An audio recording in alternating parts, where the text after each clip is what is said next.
Hello, good evening. My name is Celia de Souza, and I am precisely 47 years old today. I live in a municipality in the state of Para, called Santo Antonio do Taua. Today, I have my home and my belongings in a good place, as anyone should.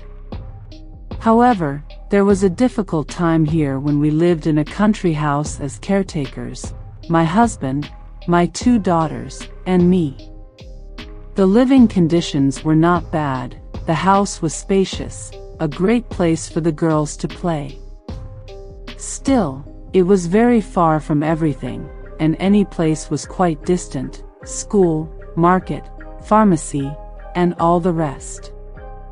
If you had a headache, you had to take the motorcycle and ride a few kilometers to the nearest pharmacy.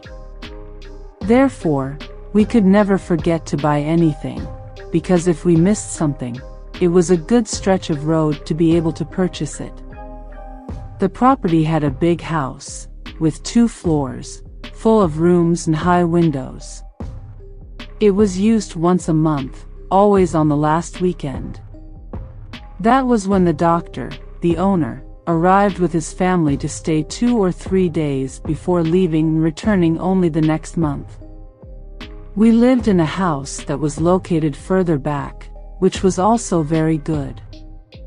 It had 2 bedrooms, was surrounded by windows, and was very well ventilated. I have nothing to complain about that. In the big house, there were furniture and things that needed to be cleaned every day. We had to sweep, dust, and always leave everything as if someone really lived in the house.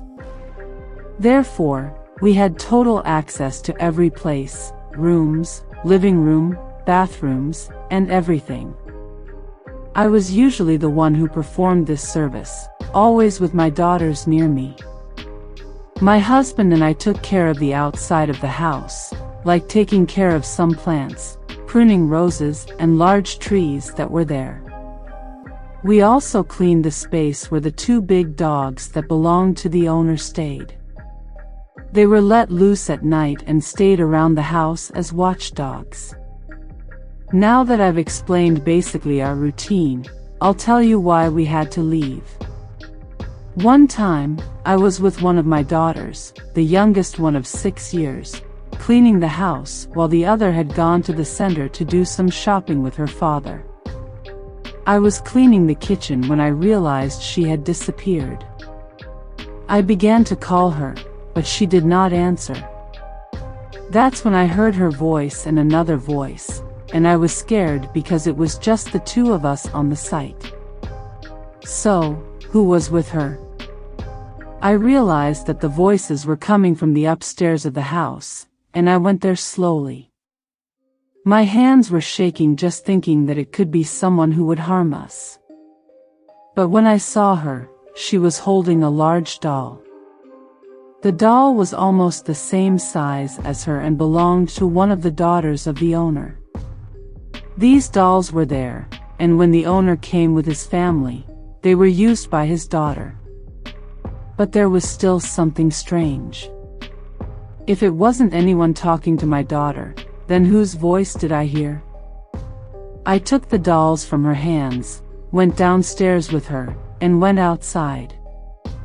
I asked her who she was talking to, and she said it was the doll and that she saw it at the top of the stairs, standing. That's why she went up. The doll said she wanted to play. I told her not to tell lies and that she should not play with such things.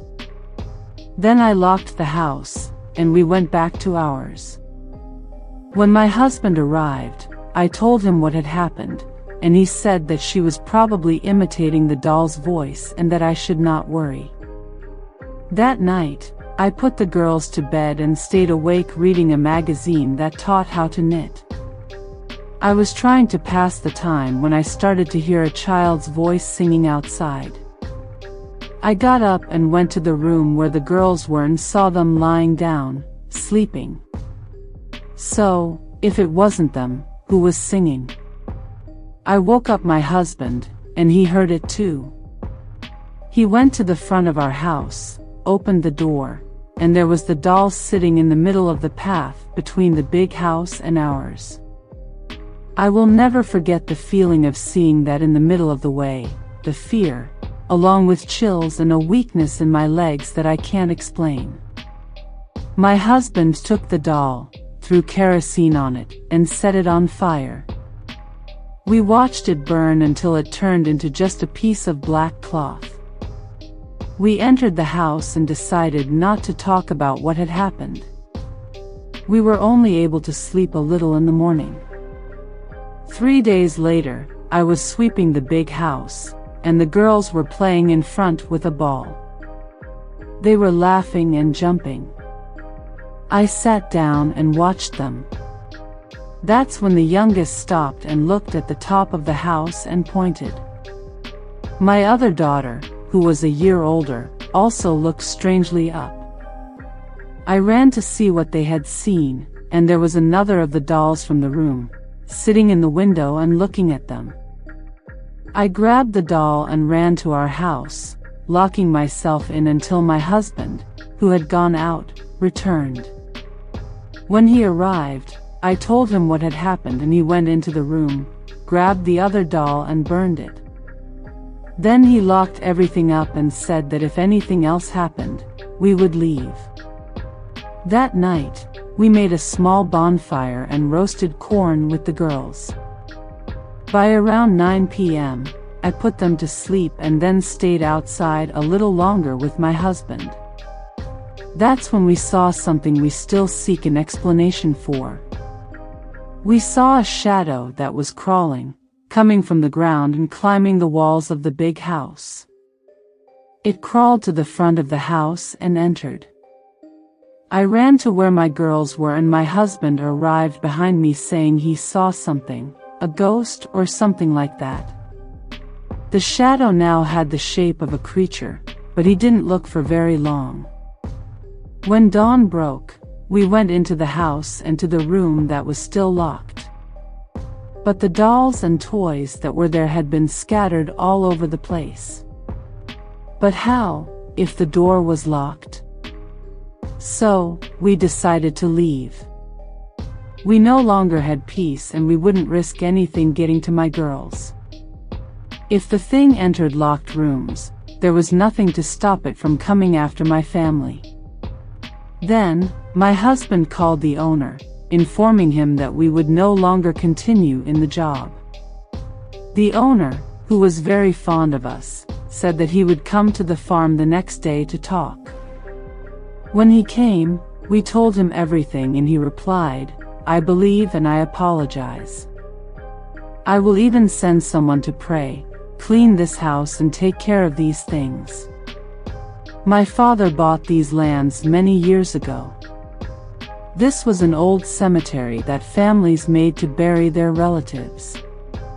At that time, we didn't want to go through the trouble of transferring the bones to another place and we built the house with the bodies right here.